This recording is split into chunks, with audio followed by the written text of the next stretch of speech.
everyone, and welcome back to my channel. I hope that you're having a beautiful day wherever you are and are ready to sit down and chill and just enjoy this video with me. Well, I'm not really going to enjoy this video, but I'm going to enjoy making this video. I've got my favorite hot beverage, which is lemon, ginger and honey. We are going to talk all things organization, generally how I organize my life and how you can implement these things into your daily routine. Generally, it's about making structure and making yourself feel good, feeling ready. It's about reflection, detoxifying yourself, and most importantly, setting some boundaries. This video is not sponsored by anything, it's just personal opinions and what I find suits me the best. The point of this video is just for people who are feeling a little bit stuck and feel as though they aren't getting to many places or doing as much as they wish they could be doing in their daily routine. I'm not a professional, I'm not a life coach, I don't know what I'm talking about, but it's just me, my thoughts, my feelings. I think one of the most important things about organization is having structure, knowing what you're gonna do, because that's going to make you want to get up in the morning. It's going to make you feel so much better and stress-free. I find when I'm rushing or when I haven't done what I wanted to get done, I'm in the worst mood and I take it out on myself and everybody else around me, and that's just a place that I don't want to be in. So I do everything in my power to ensure that everything is done. I found this platform scrolling on TikTok months ago. I want to say maybe a year ago now. It has changed my life ever since I started using it. The platform is called Notion. It can be an app on your phone, desktop, iPad, whatever, or you can just use it on your browser, but I find it's quite easy to have it on my desktop, so I'm not going to as much effort to actually click into it every time. It's free to download, which is great. I thought you'd have to pay for it because it's actually such a great platform, but whatever. It can be a little bit daunting at first, I'm not gonna lie, because there's so many templates that you can try to use that they give you for finances, for calendars, to-do lists. Everything is there. For me, I just found it hard to actually visually see something being there. So my best advice would be to go onto YouTube and just search Notion templates.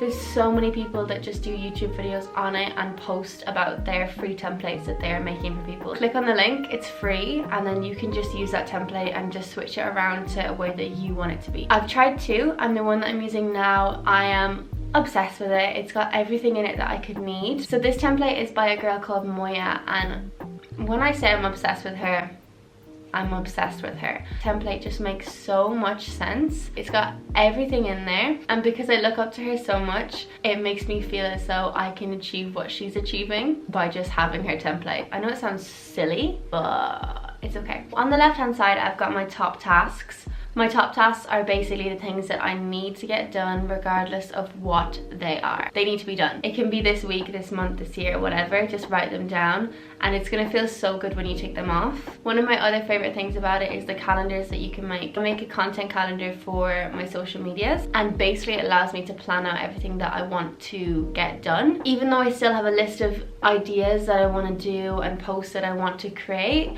having it on a calendar actually makes me feel so much more organized, because I know that, okay, today I want to take a photo for Instagram, or I want to cook a new meal and take an Instagram story, or film this YouTube video.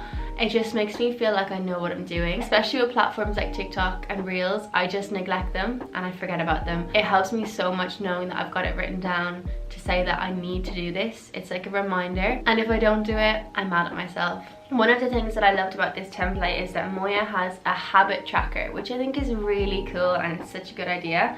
Basically, you put in the date and then you can check if you've done exercise, or if you've read, or if you've journaled, or if you've drank water. Tag whatever your mood was and just general notes. And I think that's pretty cool, especially if you're not a person that journals. It would be nice to look back on this day last week and wonder what your mood was, and you know. Another thing that I love about Notion is I'm obsessed with cooking and finding new recipes, and also sticking to the same recipes that I love. So I've got a folder for my recipes, which is the best thing that I could have ever done. So it's really helpful if you want to quickly find a recipe that you don't know where the recipe is, or you have to search for it on Google. You know that it's already in your recipe folder. Also, you've got your day-to-day tasks. which is at the bottom of my template. This is my holy grail. I use this every single day, all day long. Mostly I check it before I go to bed and I assess what I want to get done for tomorrow, judging on what I did today. But you know, they could be the smallest tasks, like waking up or making a smoothie or going for a walk.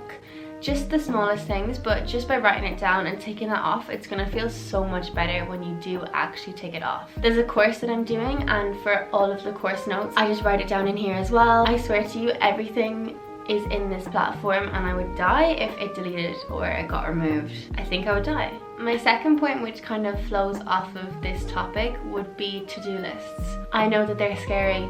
I kind of hate them. Because let's be real, sometimes it becomes unachievable when you have so much on your to-do list. So maybe just start by even sticking to 3 top tasks that you wanted to get done for your day or for your week, and then anything you do on top of that is a bonus. Also, something that I started to do was to tell myself this is my manifestation list. So I'd write, example, I want to swim in the sea today. You take that off because you've done it. You have manifested that because you put it in your head, you put it in your heart, you believe that it was going to happen, and you did it. And it's gonna feel so much better knowing that you've actually manifested something instead of just done another thing on your to-do list that is never ending. So make it small and make it meaningful, and eventually build on that and know what your limits are. Don't push yourself, because then you're gonna get burned out. So this is something I love doing more often than I would like to admit, and it's decluttering. Not just my room, my phone, my desktop, any of my devices. I love to declutter them. It's a feeling of satisfaction that you just can't get from a lot of other things. And I feel like when you look at your devices and you see there's so many emails, or you've got such a messy desktop screen, or you've got so many photos and half of them are screenshots, it just makes me not want to look at them. And yes, I know we should spend less time on our phones. Obviously we want to enjoy it and know what we're going to look for, so it's easier to look for, but you just want it to be easier and a nicer process. And I find when you've got all that clutter, it just makes it unenjoyable, and it makes me just want to just say no. Delete the photos that you didn't mean to take, or if you took loads of selfies and there's only 2 of them that you like out of the 200, delete the rest of them. I'm so guilty of that. I always forget, and then there's so many, and then I just don't want to look. Delete screenshots of everything, especially if they're negative things. If they're screenshots of messages, you know, you don't want to come back on those things, and then they bring back feelings and emotions, and then they affect your mood. So just delete them. Open your emails. This is the best thing to do. Unsubscribe from emails. I could do it all day. You subscribe, or you buy things, or somehow you're added onto hundreds and hundreds of mailing lists. I don't know if that's just me, but some of them I've never even heard of, or I have no interest in them. And it's such a satisfying feeling knowing that I'm unsubscribing and I'm not going to be cluttered and bombarded with emails that I don't care about all day. If I get an email and I hear that little, I know it's an important one. All of this is for your mental health, but I think this one is the most important for your head. Unfollow people. Unfollow whoever you want. Do whatever you want. It's your life. You have the power. Who cares if you live beside them, or if they're a family member? If this person brings you bad energy and makes you feel uncomfortable, unfollow them. But also, it doesn't have to be someone you know. It could just be someone that you don't enjoy following anymore, or just an old influencer that maybe you don't actually enjoy watching anymore. I find that it's so important for you to resonate with the people that you are seeing online, because with the way the world works, we spend so much time on social media. The time that we do spend, I think we should at least be absorbing the content that we are interested in. And it can just be so easy to just keep scrolling and just keep looking for posts that you're interested in, but realistically they all should be. It's such a gratifying feeling knowing that you have got a decluttered Instagram or Facebook or Pinterest, I don't know, whatever social media platforms you use, declutter them. Also, your desktop screen, that can be so messy. I don't know, whatever is there, it can just get so cluttered. And having a MacBook, they don't even go into order, so they're just like cluttered on top of each other. So put things in the trash or in the bin, whatever laptop you have, or organize them into folders, make it look cute, find a nice screensaver, and just make your whole experience going on your devices zen. Also, the apps on your phone. Sometimes I look at it and I don't understand how I have so many apps that I've got no idea what they even do. So that's another good thing, to just go through and delete old apps or just delete things that you don't find useful anymore. And also check your subscriptions. This is something that blew my mind. I didn't realize I was paying for things that I was paying for. I didn't even know this, but you can do this on your phone. You just go into settings and it says subscriptions and it tells you what you're paying for.